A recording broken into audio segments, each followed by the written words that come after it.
আসসালামু আলাইকুম ওয়া রাহমাতুল্লাহি ওয়া বারাকাতুহু। উস্তাদজি, আপনি কেমন আছেন? ওয়ালাইকুম আসসালাম ওয়া রাহমাতুল্লাহি ওয়া বারাকাতুহু। আলহামদুলিল্লাহ, আমি ভালো আছি। আপনি ভালো আছেন? আলহামদুলিল্লাহ, ভালো আছি। 4 নম্বর হাদিস অর্থ সহ বলেন। 4 নাম্বার হাদিস শরীফ, আত-তুহুরু শাতরুল ঈমান।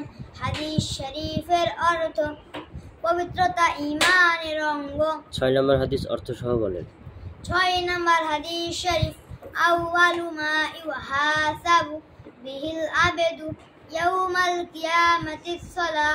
হাদিস শরীফের অর্থ কিয়ামতের দিন সর্বপ্রথম নামাজের হিসাব হইবে। মিফতাহুল জান্নাতিস সালাহ, এই হাদিসটির অর্থ বলেন। হাদিস শরীফের অর্থ পবিত্রতা হাদিস শরীফের অর্থ পবিত্রতা।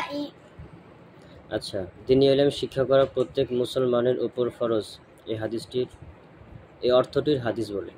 অর্থ আমি তো অর্থ বললাম, তাই না? হাদিসটা বলেন। জি।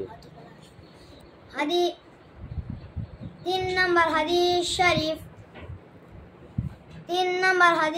শরীফ, তলাবুল ইলমি ফারিগাতুন আলা কুল্লি মুসলিম।